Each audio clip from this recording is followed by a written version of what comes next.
Each year, Microsoft Research hosts hundreds of influential speakers from around the world, including leading scientists, renowned experts in technology, book authors, and leading academics, and makes videos of these lectures freely available. Thank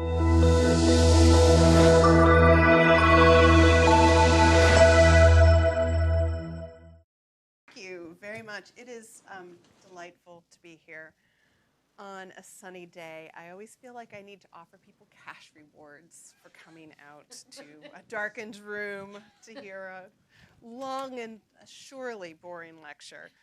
And especially in this particular week where sunny days are very welcomed. I thank you all for coming. So what I want to talk about today is something that I think is captured perfectly by this recent quote from Thomas Friedman in the New York Times. It cuts to the core of a rhetoric about work and technology. And it draws on this cultural toolkit that just mishmashes together all sorts of ideas that we have about innovation, high technology, and the economy. And especially ideas around risk. And that's really what my talk's focused on today. Now, I would argue that this kind of cultural toolkit that people are drawing on does real material damage to jobs and job policy. And it also, I would argue, hinders or harms our ability to innovate. And that's really where I'm coming from. Now, in his column, Friedman proposes that entrepreneurship, in this case, learning to make your own job, is the best solution for our way out of a jobs muddle. So jobs growth is slow. We should simply learn to make our own jobs. And especially in this column, he's talking about higher education and what we need to be doing in higher ed to prepare the students of the future for this brave new economy. Now, it's not that he's saying we in the United States need more innovation through more computer science majors, or math majors, or engineering majors. No, we need to teach students how to innovate and how to think like innovators. And what does thinking like an innovator mean? Well, in this kind of framing, in the rhetoric that I'm talking about today, it is about learning to take and bear risks. If you need a job, you should simply learn how to invent one, like this. So this quote is a quote from an entrepreneur, and I spent a lot of time talking to entrepreneurs. And this is the kind of thing that gets entrepreneurs really excited. They want to talk about how much they struggle, right? How difficult it is to work in innovation. Now, this wouldn't be completely out of place. I see I'm getting lots of grins, which is good. I'm in a good audience for this. This wouldn't be completely out of place on the business pages. But this quote is part of an article that appeared recently about the new Cornell Tachyon New York City campus. So literally, if we want to teach and create the newest kind of education in technology, what we need to be doing is bringing in folks like Tim Nokioff, who I don't know who he is, but we need to bring him in to teach students that what they need to expect at work is no income, no health insurance. In the words of the reporter, entrepreneurs urge students to take risks, but to expect at first, at least, a precarious existence riddled with setbacks that will require obsessiveness and thick skin. And they made it sound like the grandest of adventures. Now, how did we get to this point? How did we get to this point when the best jobs in the economy and in technology innovation are framed in this particularly fraught way? That these best jobs are going to go to people who are hungry, thick-skinned, and exhausted. And these are the questions that I address in my book. So this is what I'd like to do today. First, I'd like to give a brief kind of cultural history of the new economy that really focuses on how we came to frame entrepreneurship and innovation as new. So it's not an expansive, I'm not going to give you a new economy history lesson, but I want to pull from that history to show really what we culturally did was make a break with something that happened before. And then I want to do a little bit from my ethnographic analysis of workers in New York City's tech industry before, during, and after the first dot-com boom, and how they talked about risk and uncertainty in their own jobs. So using their kind of language and voice to frame what I'm talking about. And then finally, I want to suggest and bring our conversation forward to what this means for policy and for innovation in high-tech sectors and workers today. So let's start with the persistent myth of boys in the garage. Now, one of the challenges of thinking about innovation is that if you don't have a garage like this particular gaming conference didn't, then you literally import a garage, right? That innovation is located in the garage.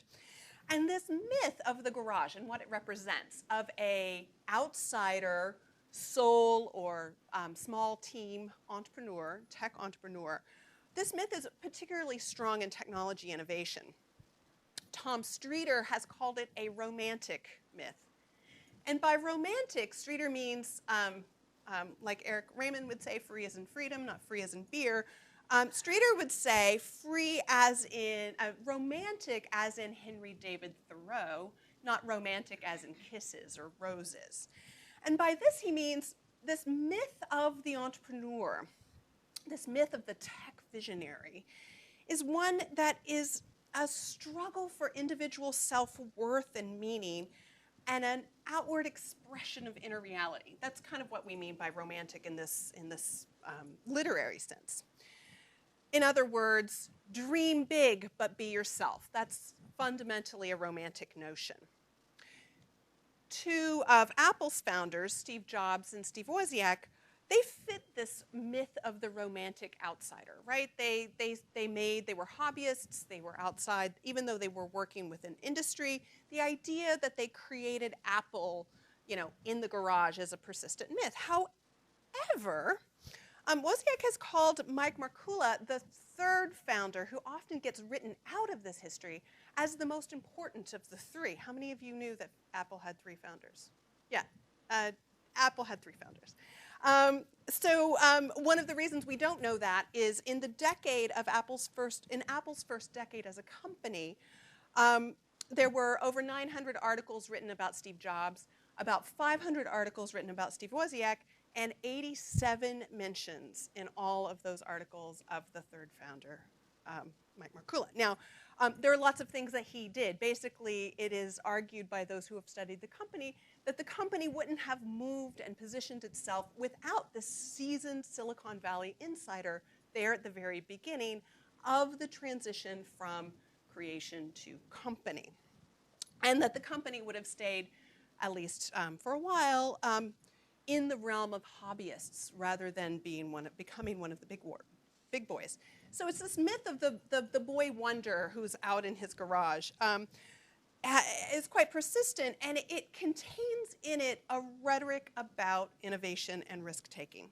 Let's think about another one. Mark Andreessen. Now, of course, those of you familiar with the history of Netscape, I like to show this picture just because I love looking at old pictures of the internet. This is a picture of what Netscape looked like in 1997, which is actually not that old.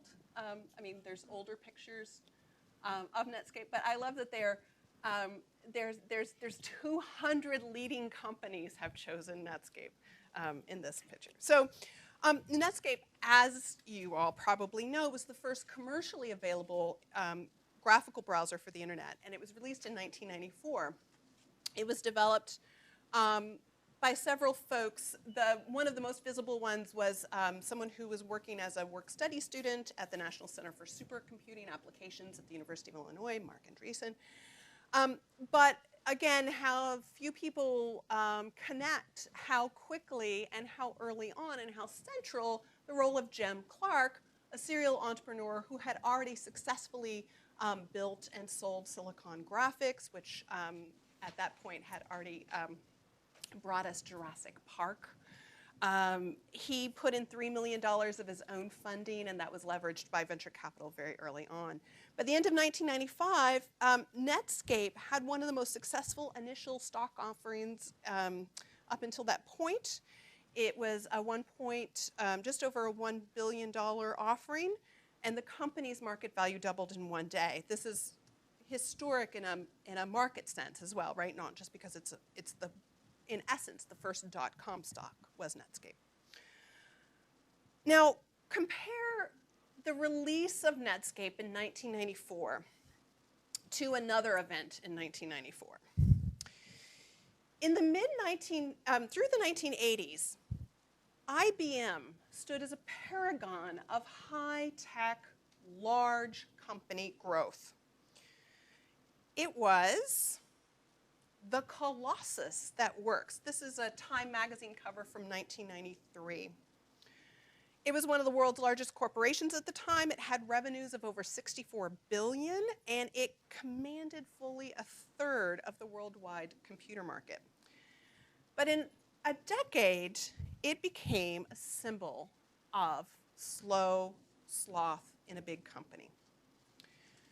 In 1993, it was listed as one of the 100 best companies to work for in America, and it's very easy for us now to see why. IBM offered a historically great benefits package, including a pension that covered 85% of every employee's final pay, and one of the country's first work-life balance programs that included a guaranteed benefits paid 3-year leave of absence. So you could no questions asked. You could leave for 3 years and come back. One of the authors of this list said, people are respected there, and when you come there to work, you expect to work there forever. You're not going to be terminated abruptly. The San Jose Mercury News called IBM's approach a jobs for life policy. And it was in 1994 that actually this policy ended. At the end of 93, IBM made the first announcement that they were going to have layoffs for the first time in their corporate history. Those layoffs took effect in 1994. By the time the layoffs of that round were over, IBM had cut in half its global workforce from about 400,000 employees to just over 200,000 employees. And a fifth of those laid back came back as consultants without this generous benefit practice. A practice that became increasingly common in the 90s. So the process of hiring as consultants and building in that kind of flexibility into companies really began in the 1990s. Now, what I do in the book is I argue that Netscape and IBM really offer these two very different models of work. So what was at stake in their historic fight over what the internet was going to look like was also a battle for what the future of jobs would look like, big versus small. And at stake, which of these models would prevail in the new economy? Now, there's lots that go into this, and really, these are two kind of symbols rather than causes. There are institutional arrangements, meaning laws and policies, technological developments, and rhetorical cultural shifts, arguments that people make that made possible a dot-com boom. And we can see the roots, I think, in the beginnings of these two, how it was framed. IBM and Netscape represented a spectrum of how technology was framed in the 1990s. It was at once sure, a sure thing, staid and big, stable and young, rule-breaking, edgy, and the symbol of large bureaucracy, right? So you have all of these kind of ideas, cultural ideas competing in one particular space. Are you talking about the company or the product? Just the company. Just the company, yeah. And actually, that's a great question for us to come to in the discussion. What does this mean that products can be innovative within large companies, right? That's a whole nother talk. That would keep you here until 7 o'clock. But let's come back to that in the discussion. Right?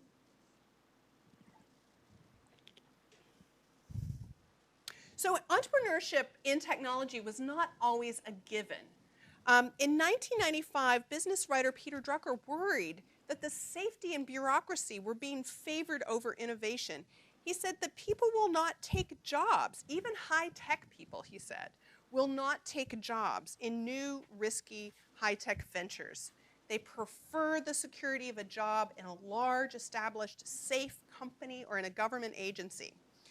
In an economy that spurs entrepreneurship and innovation, those people will keep on looking for jobs and career opportunities where society encouraged them to look in large, safe, established institutions. So we go in less than a span of a decade from this kind of idea that large, safe is better, coming straight from one of the foremost business writers in the country, observing what he saw was a cultural trend, to this idea that we see in Business Week. So this is Business Week 1997. Are you ready to make the switch to high tech? Being in high tech, according to this infographic of this little sidebar, and this was a sidebar on jobs and jobs in this new so-called new economy, which by 1997 had yet to reach its fevered peak. This expressly connects jobs with risk, creativity, and entrepreneurship. You need to be ready by being willing to take lower short-term salaries for the chance of high-term rewards, long-term rewards. Now, this is where my study came in. I started studying this first wave of internet pioneers that emerged in the mid-1990s and how they talked about risk and uncertainty in their jobs. At the time, career guru Tom Peters described such workers as turned on by their work. The work matters. The work is cool. She is CEO of her life. Yeah. Sorry, but don't restaurants have like much higher turnover than tech companies? Sorry? Don't restaurants have much higher turnover than tech companies? So like that should apply also if I'm going to work for a restaurant or something. Well, exactly. I mean, but so compare this kind of advice to what people were saying a jobs for life policy at IBM, right? That we went from IBM as a technology company having very little turnover to the discussion at the beginning of the dot-com boom that technology as a sector is a sector with high turnover, with low initial salaries, with risk rapid change, less hierarchical. I don't know how the restaurant is drawing on a different population than IBM, but IBM and I remember that time, and IBM and startups were competing for the same people. Right. Yeah. But nobody's choosing serving tables over a job for life in a stable industry. If I might add a small note, I mean, you're never going to be seduced by the chance of high long-term rewards through stock options in a restaurant. I don't know, Terrence. These calling minimum wage workers partners, helps them get buy-in to their jobs. So this is partly what I'm trying to unpack. I completely agree with you, right? That this is a cultural. You're thinking exactly along the right lines. This is a cultural move that doesn't necessarily mean that technology is risky, right?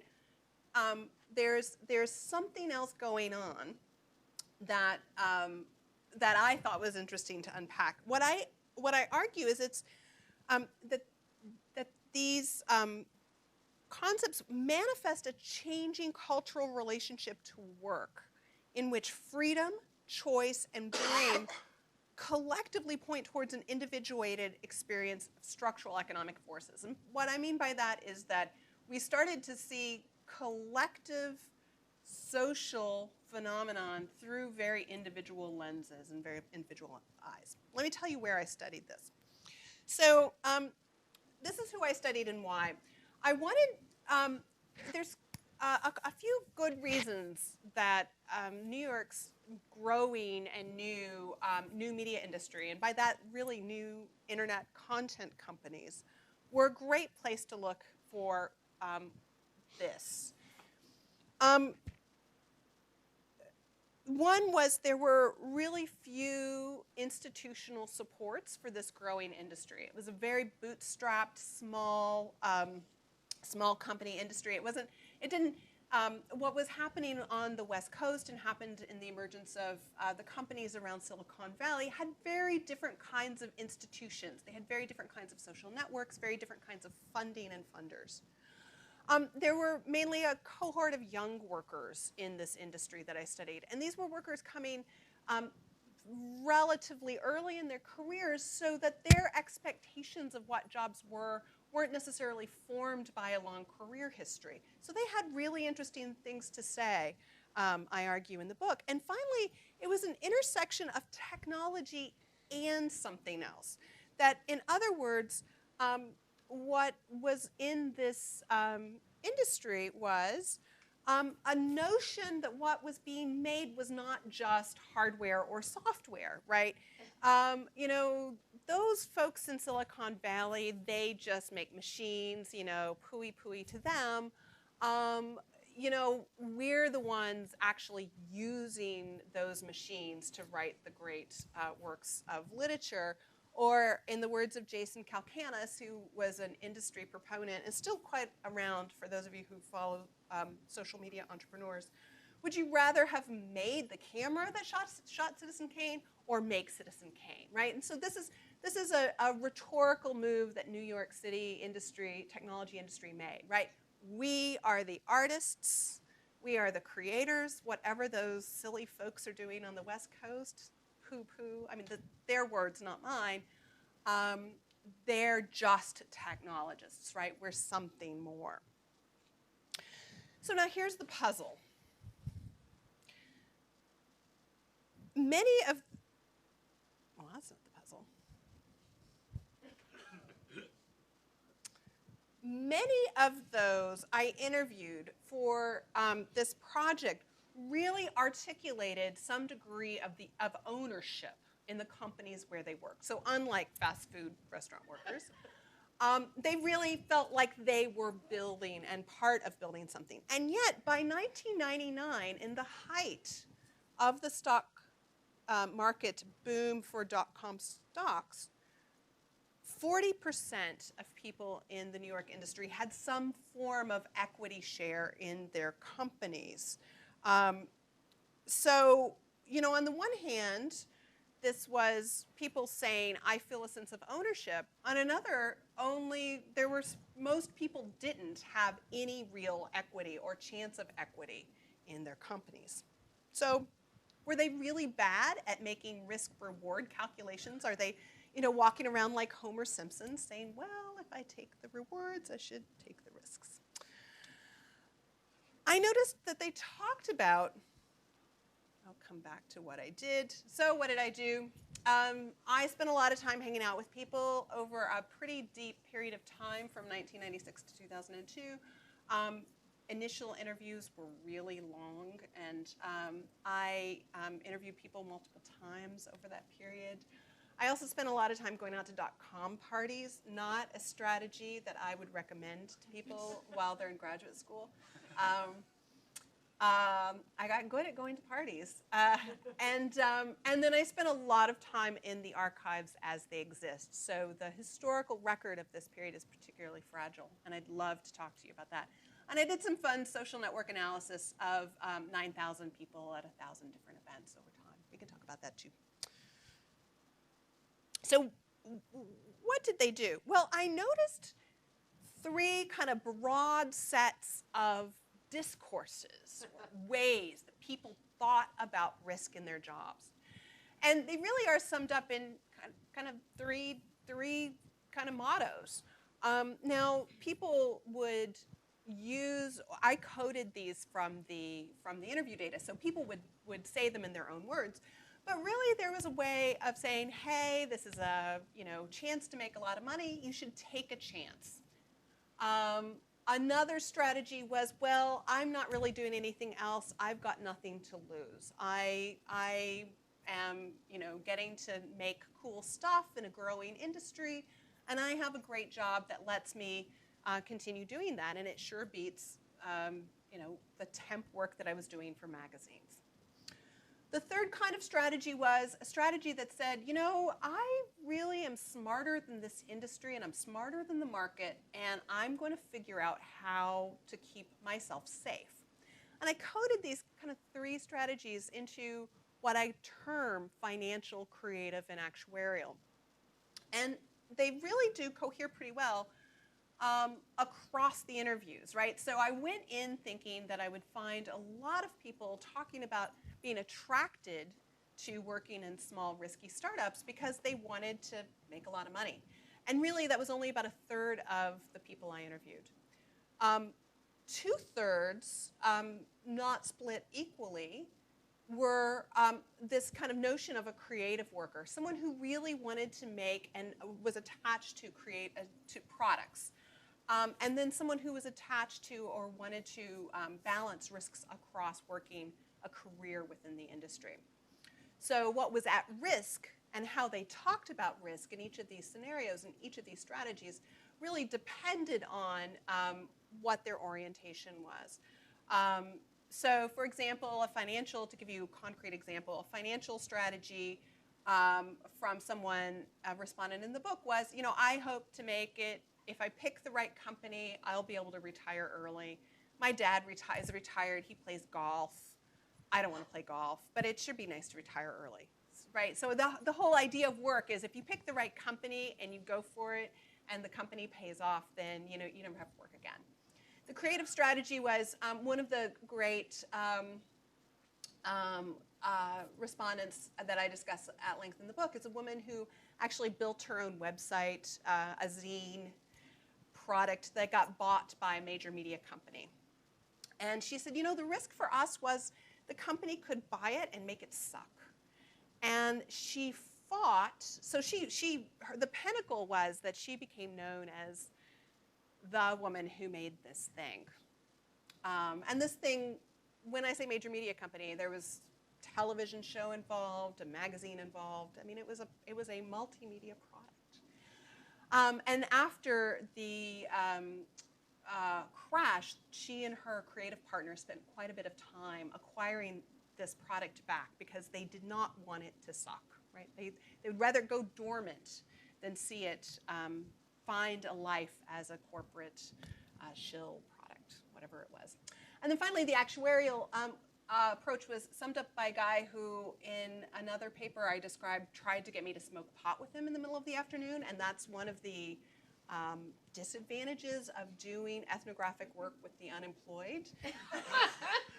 He said, yeah, since I'm unemployed, I really don't have anybody to get stoned with. Do you want to get stoned with me? And I was like, no, I just want an interview, thanks.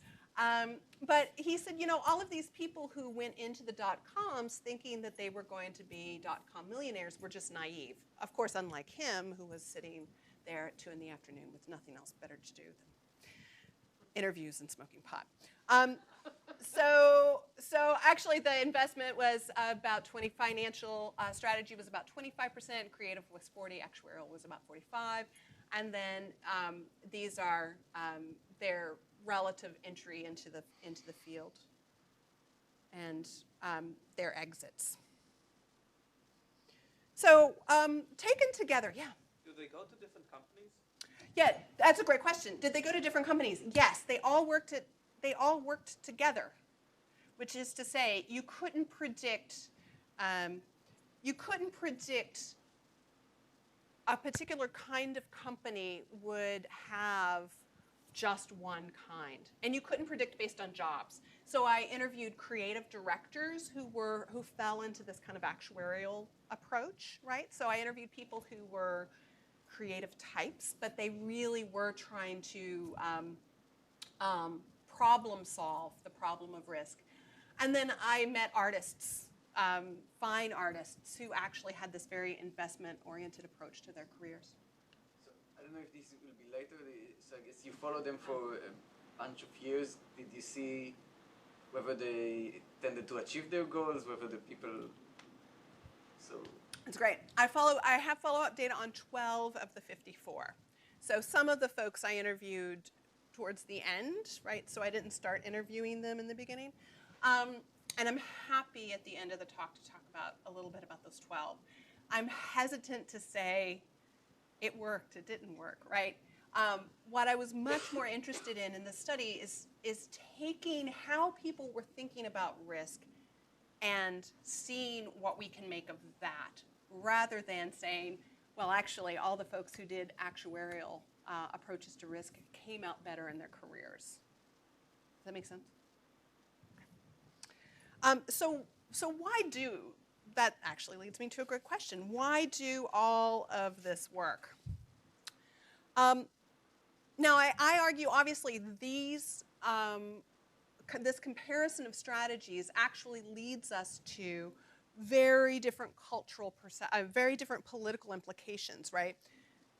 Because what we see from data like this is that people have tightly linked what it means to be successful, creative, and in control of their career to this idea of risk. So it didn't matter, really, whether people were talking about an investment approach to risk, a creative approach to risk, or an actuarial approach to risk. What mattered was they were talking about risk. Now, taken together, I say that this is something we can call venture labor. Venture labor, I argue, is this explicit expression of entrepreneurial values in non-entrepreneurs, right? So it's the ways in which employees articulate their investments in the companies where they work. When people begin to think of their jobs as an investment or having a future payoff other than wages, they begin to act as venture labor. Now, it includes some of the aspects of what might be called entrepreneurial work, of how people feel ownership in their companies even when they're not owners.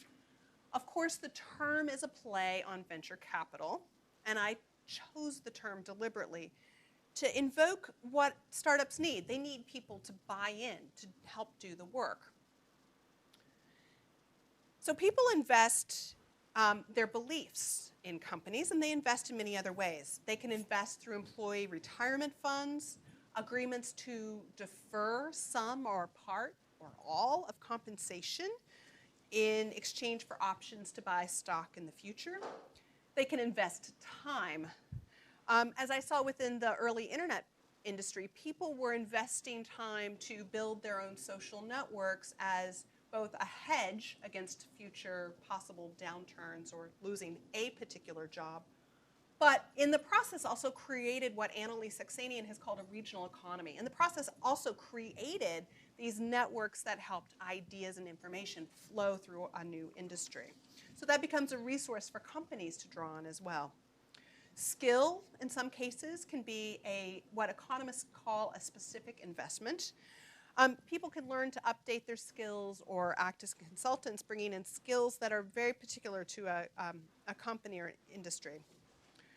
Now, what I argue in the book is that these trends are at once both continuous with a larger economic pattern, and they're embedded into a larger economic context. And I'm going to bracket that for today. Richard Sennett has called this change the culture of the new capitalism, and it replaced a rhetoric of and an expectation of company loyalty with venture labor and other forms of personal responsibility. So we move from having companies espouse a policy of building internal workforces and maintaining job ladders to towards employee risk-taking. Now, what I argue is people didn't start taking these risks necessarily because of simply demand. They didn't think that they would become millionaires. The work as venture labor meant being exposed more directly to the economic risk that companies face without the same possibilities of protection afforded to capital investors. Venture labor entails risks that are not equally distributed, neatly accounted, or directly compensated. The risks that ordinary employees take, to continue with this investment metaphor, are not as portable, easily diversified, or fungible as financial assets. Now, there's a couple of theoretical implications for this. One of the implications that I want to point out in the time remaining is that I argue that people's perceptions really change markets. This is a bit of a debate in sociology and economic anthropology at the moment, where a strong program of social construction has taken form, right? So markets are what we make them. And really, what I want to do is push back on that a bit and say that there is a real process that is co-constitutive of market construction and rational action that needs to be understood in tandem. And media framing plays into both of those things. Right. So as Jacob Hacker has argued, this shifting of risk towards individuals in the US and other Western economy has meant that risk is on the workers, not shared between companies and workers. And he asks, he says, I can't understand why people do this. But my question really is, why have people been so willing to accept this risk? And some of the answer is risk was made attractive through these kind of cultural moves that were made, right? Joost van Loon has argued that some of the discussions in risk in political talk and media discourse are autopoetic. That is, as you discuss risk, people become more aware of risk, and therefore it makes things riskier. That it remakes society. That social order gets gradually eroded when you have these kinds of framings and discussions of risks. So what then survives, in the words of my co-editors, what then survives the new economy? In addition to political and economic changes that happened that helped bring about a new economy, there were new ways of talking about risk. And it's in these new ways that we come to see that the notion of this entrepreneur, this lone entrepreneur, really begins to do damage to the ways in which we think about what is innovative in the economy. Economic geographer Nigel Thrift has put it, it's part of the romance of the era, right? He's used the phrase again of exciting, interesting, risky new jobs in a rapidly growing field, not the financial rewards that attract people to work in entrepreneurial startups. So why does this matter? I would argue that the culture of the era meant people really internalized a message that taking risks was desirable, and in turn helped to both justify and internalize a lack of economic security throughout their jobs and throughout the economy. So that the idea, innovate or die, really has become a bit of a mantra. And I argue that we could have seen this come in any industry. It's historically deeply rooted in this shift that happened towards post-industrialism. But it has profound implications for what we think of as great jobs. It has profound implications for what we think of as innovation. And I think that it's something that needs to be continued to be addressed and tackled as we go forward. So, because workers are going to keep getting younger and younger. The technology education is going to get started ever earlier. And we need to certainly begin thinking about how we can assure good jobs for the future. With that, I would love to open the floor up for questions.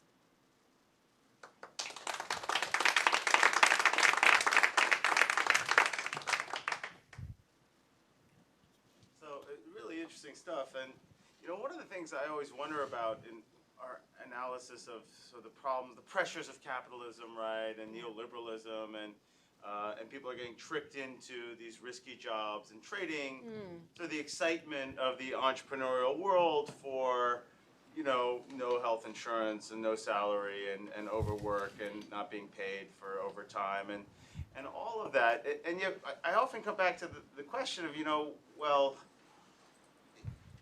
how are we to evaluate it, right? I mean, isn't it still a little better, is this still a little better than, I don't know, the sweatshops or something? I mean, because the promise of something seems to be there, and maybe the promise is a lie most of the time, or it's more like the lottery than it's like a job.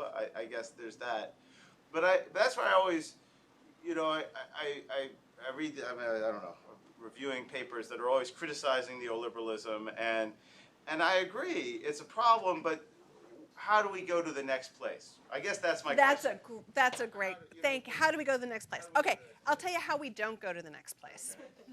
So in one of my first job talks, fresh out of graduate school, I had one of America's most famous Marxist sociologists sitting in the room. I shall remain, he or she shall remain nameless.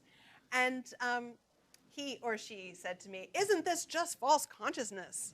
Meaning, shouldn't we simply go around a program of re-education of technology workers and tell them that their balance of risk and rewards is somehow loopy? That's not the right way to go about it, right? So this idea, frankly, I think we have to throw out notions of exploitation. And begin something new and different. And that new and different looks like supporting workers. Were I making a policy, would say, if you want to support innovation, you have to support people to be innovative. And if that means working in small, untried industries and small, untested companies, make it so that they don't lose their shirts if they lose their jobs or lose their health insurance. And who is it to make it? Is this government support? Well, it depends, right? So we, with some colleagues, have actually done some cross-cultural analysis, right? And the ways in which entrepreneurship looks in Scandinavian countries is very different, because people don't, they don't have to worry about not having health insurance, and they don't have to worry about being unemployed. Being unemployed is not, it's not a great thing for anybody, but it's not a drastically terrible thing. So who is allowed to come to the table for innovation looks very different in those scenarios. Jennifer Stein has a question. So as you look at the workers who are looking at, the cool startups versus the state companies, I would argue that for some people in technology, what the choice was and still is academia versus the startup. Then with these big companies weirdly in the middle and mostly dismissed because they're usually the worst of all worlds. Though I would argue that in this case that isn't true, but usually you're looking at an academic job as, well, it's good because it's stability and creativity. So that's, right, as I talk to graduate students coming up, there's stability and creativity versus kind of a faster creativity and a risk, but yes. not. Yes, but again, one of the lessons, and this is perhaps, it's really interesting because people all the time when I'm giving this talk, say things like, "But you're an academic.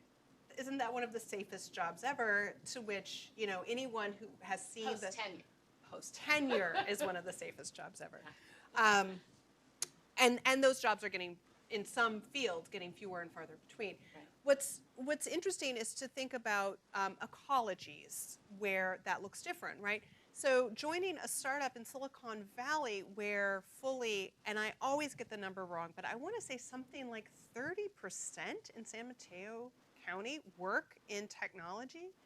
Simply, you have multiple choices, right? You have multiple options. Whereas if you're working in other cities where there aren't those kind of options, given a downsize or a layoff, you would have a harder time finding a job. So there are different ways to think about stability, right? One of the things that I rail about in the book is this notion that big can't be creative, right? So one of the overwhelming rhetorics that came out of the dot-com era was this idea that any place with carpet and central air, walls, any place that wasn't a loft that you had to go up through a rickety fire hazard staircase was a place that was an uncreative place to work. And I think that's one of the other key ways that we can think about what it means to make good jobs now, is to start to tackle that question. Building on Jennifer's comparison with academia and Jacob's comparison with restaurants, maybe. It seems a lot of kinds of professions or careers where some of the same themes that people are accepting terrible conditions and high risk in exchange for possibly higher rewards, and maybe some romanticism are prevalent, right? So yeah, academia is one, particularly in humanities, right? So you get your PhD in English or art history, or you have a low chance of ever getting a tenured job in your lifetime. How can anyone say this is not risky, right? Or publishing, or politics. You know, I have friends who were organizers with the Obama campaign in 2008. This was their full-time job, and you know, if McCain wins, then like, what do you do for your next job, right? Right. So I wonder what's specific to entrepreneurship or technology entrepreneurship? Oh, I think it's only specifically readily visible, right? And it was where I studied. It was like shooting fish in the barrel. So once I began framing out this idea of venture labor, I began to see it in many places. Certainly in cultural industries, we've long had a tradition in media of, as William Goldman says, you're only as good as your last project, right? This idea of project-based work where the market reception for the product is really tightly tied to how people's own individual salary or worth is seen. So yeah, I think we actually see the rise of a workforce willing to work in dot-coms as a response to larger economic changes that are going throughout the economy. Not simply it's happening in this one entrepreneurship. It's a related question. The sort of implicit perspective that people are being fooled into taking excessive risks, or that we're romanticizing too much for our own collective good. Is this equally, if I understand you right? Yeah, no. True of the other fields, or is it more or less so? No, I would actually say there's something else. So I don't think there's a bit of trickery, tomfoolery, or false consciousness going on, right? I think people are making pretty good choices. They're doing them in different ways.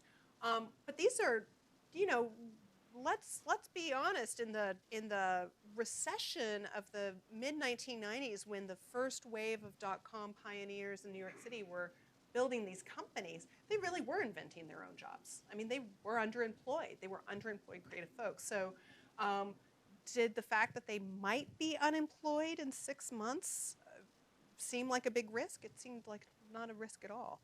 Did the fact that they might be unemployed in 6 months also keep out a lot of potentially really interesting folks who could have been a part of that innovation, including some business expertise that might have helped grow companies to a stable place? Yeah, it probably did. Kate. Just to add also to Gabe's comment, I think part of what makes this different is that the cultural mythology around this industry in particular is so dominant, and it's pitched as where America's innovation is coming from. It's all in this sector. Whereas I think what you say is true, that very similar patterns can be seen in other workforces, but this one has a very particular kind of cultural weighting, which makes it really interesting to see these logics play out. But the question I had for you, Gina, is thinking here about people like Andrew Ross's work in No Collar, for example, who studied very similar groups at around the same time as you, and thinking about whether there is some relationship between organized labor and venture labor are the two essentially anathemas. Is there some, are we going to see a future where this kind of venture labor is going to be organized into some kind of union type structure, given the way that we look at the 1920s and 30s and what happened in terms of post-recession economies? We saw a growth of organized. Did I plant you? You didn't, but you could. You could pay me 50 later. So that's actually what we do in this edited collection. My co-editors on this small collection are both union organizers and traditional media companies. And what we set out to do was basically ask, what can big unionized media industries learn from this growing new media workforce, and vice versa? And we frame. I'm being recorded. I realize there are things that I can say. I will say later. We frame a labor history of the United States in the beginning and in the introductory and concluding chapters of that book that basically says we have to change unions in this country. Now, now that we're at private sector unionization of 6% in the United States, I mean, I think unionism in the United States is, for all, it has been called over. The only place where it is still a viable option is in public sector. So the question then will then remain, what is a post-union world going to look like in the United States? Kate. So maybe this is just my experience since I graduated in 2003 and basically worked through pretty much some form of recession ever since I graduated. What do you think are the big stable industries? Because to me, this is just like what life is like now for workers. Like everybody kind of has to do this. Like you used to think that like lawyers and doctors maybe, but now with like all of the law firms kind of, you know, my aunt worked at Dewey and LaBeouf, and that was very interesting. I mean, that huge thing just shattered in like weeks. I would love to turn the question back to you. What do you and your friends, what does your cohort think is the good job now?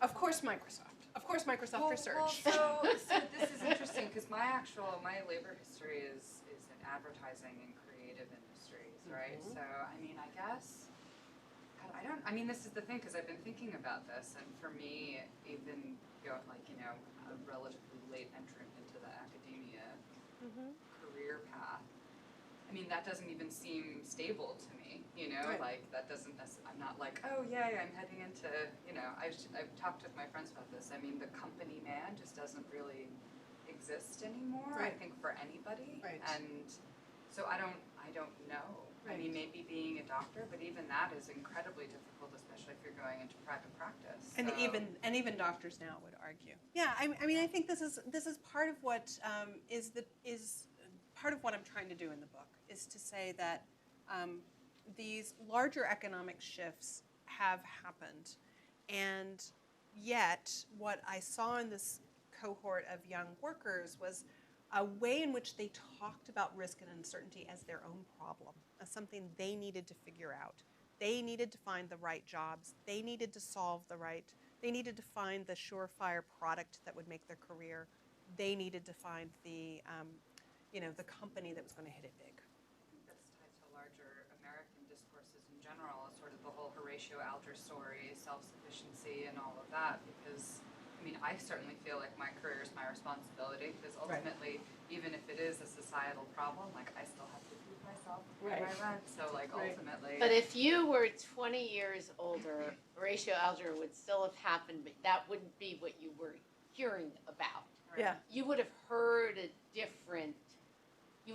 something different.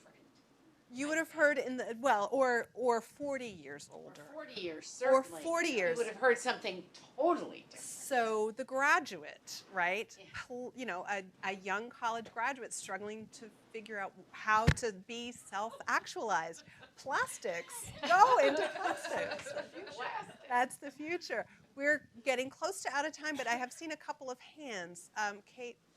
Well, I was going to suggest if we would like to move to the next room, we have snacks and drinks, and we can continue to have conversations and ask Gina lots of questions, but I would just like to stop here. First of all, just thank her for such a stunning talk. Thank you so much.